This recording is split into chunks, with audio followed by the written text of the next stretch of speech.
You have to actually touch him, and he usually pops right back up.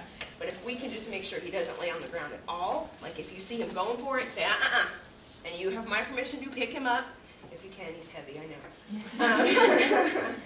But that's the other big thing. So those books, the books and the laying down, we're really trying to break him of that habit. We try not to break habits of stims.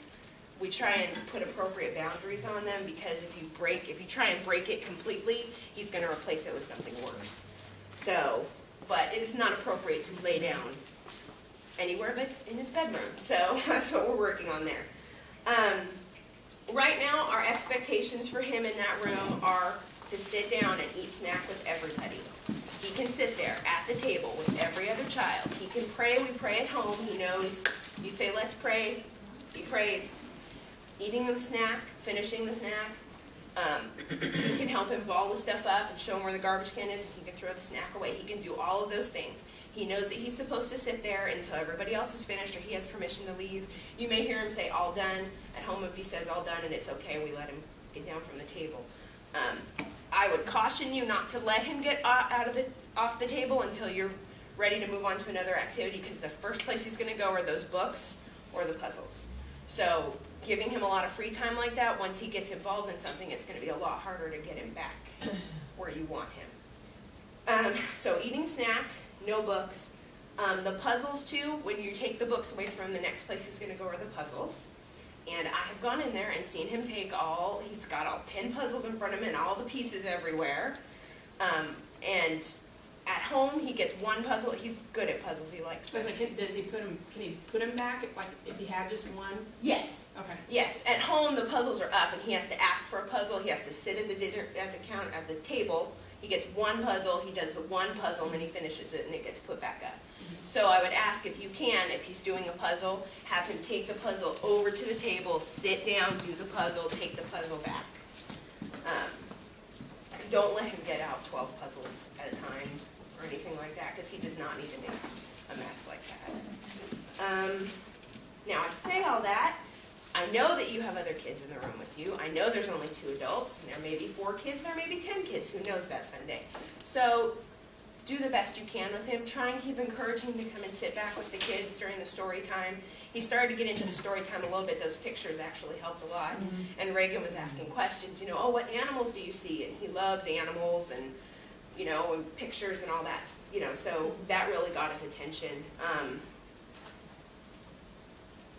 Those are the big things right now. We're just eating snacks, staying away from the books, and doing one puzzle at a time.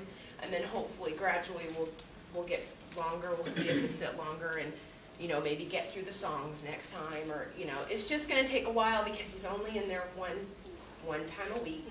It's different people every month. And it's new. And it's a new environment. So he just has to get used to it and figure out what the boundaries are for him in that room. So if everybody's kind of on the same page, it will help him a lot. So, any questions? I do have a question. Yes, ma'am. Sorry. Go ahead. Linda. It is hard to sit through 40 minutes for any preschool.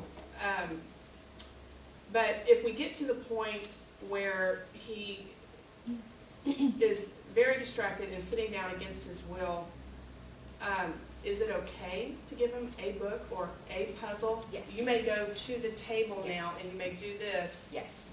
And that is fine with me, as long as it's okay with you. I don't want the other kids to go, hey, why is Daniel getting to do that and I don't? Right. Well, on those weeks when there's only 4 kids, it's probably not going to be an issue. Right. But on the week when you have 10 kids and some of them are Yes. new and visitors, and Yes. it's like, okay, Daniel, Yes. have a book. No, trust me, it happens at home too. Trust me. So I have 3 kids. Sometimes it's like, Daniel, please just read the book. So yeah, sometimes you have to do that, and that's okay. That's fine. It's just, I don't want him to spend 30 minutes off by himself. Right. People love to watch Daniel because they're like, oh, he's so easy. He just looked at the books for 3 hours. And I'm like, that's great. That's part of the problem, though, because, he wants to do what he wants to do, but, when it comes time to do what you want him to do, it's a different story. And he's not much of a he doesn't throw temper tantrums. He may whine for a minute or 2, but he usually settles down pretty quickly. We don't have him on any special diet, so he can eat whatever you put in front of him. Yeah. answer that question? Okay. I was just gonna ask about interacting with him one-on-one, not during the story time, but, you know, it's my tendency to get down and, you know, put my hand on his back and try to engage him. Is that a good thing or not a good thing? It's always a good thing to try to engage him in conversation. He may fight it because he's not too comfortable with you yet. Don't take it personally. There are a list of questions that they have been working on with him at school that I can bring to you, like questions he knows the answers to. You know, like he can tell you his name and how old he is and who loves him and what shape the sun is and all this different stuff. And that would be great if you have extra time and you want to try and get him to answer those questions, because that helps kind of generalize. You know, he can do lots of things at school that he hasn't quite generalized at home yet, which means he's really not generalized them to other people. So, you know, anytime you can, you know, even if you just say, hey, what's your name? Or how old are you? You know, questions like that, if he can answer those for other people besides mommy and daddy or teachers at school, that's great. Would it be all right with you, and could you post a list of the questions for Daniel and the things, just the basics, no puzzles, please, no, you know, just what you Yeah. said to, just to Yeah. remind us? Yes, oh, I can do And that. then I'm also, a question related is, what's an alternative, and I kind of what Carol asked, you know, if you're saying, okay, yes, you can get down because he's really answering, the other kids aren't done with their snack. You don't want to go to the books, is there an appropriate alternative at that point to give him, that's always good? Usually Or a he's book or pretty a good with puzzles, or a book if you really need him to just settle down and be quiet. And I would just make him sit at the table while he looks at a book or Well, just a snack is puzzle. continued, so is there still part of the, Yeah, that would be good. Snack he's done pretty well with. I've seen it, I mean, just in the month that he's been in there, the first time I went versus this last time I went, he's really settled down a lot because he realizes this is what I'm supposed to be doing. So, but yeah, a book or a puzzle. Yes, ma'am. 2 questions. Yes. One, how is he with touch? Does that make him terribly uncomfortable, or does he like to be touched? With caregivers and people he knows, he loves it. Okay. I'm not, you know, once he gets used to you, it might be better. I mean, like, he's like any other kid. He loves to be tickled and, you know, all that fun stuff. But just because he's not used to you, it may take a little bit of time before, Okay. you know, it depends on his mood, too. Okay. Well, But, Sharon, I will tell you, a year from now, when he was starting in Sunday school, I would go in there, and he was having a hard time sitting for the Bible story in the Sunday school. But if I was rubbing him, if he was in my lap and I was rubbing him or stroking his arm, it seemed to like direct his focus, and he wasn't so agitated. So he seems very receptive. Okay. yeah, I would say so. I think it's more like if you come up like this or like that, he may not like that as much, but if you're sitting with him and doing something like that, definitely he would probably be more open to that.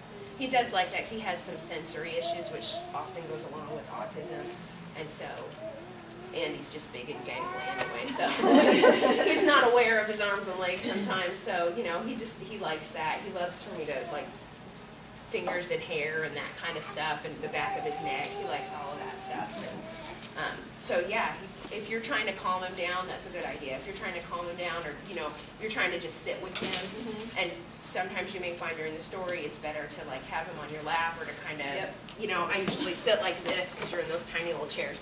I sit like this, you know, and have my arms around him like that. So, yeah, that's a good point.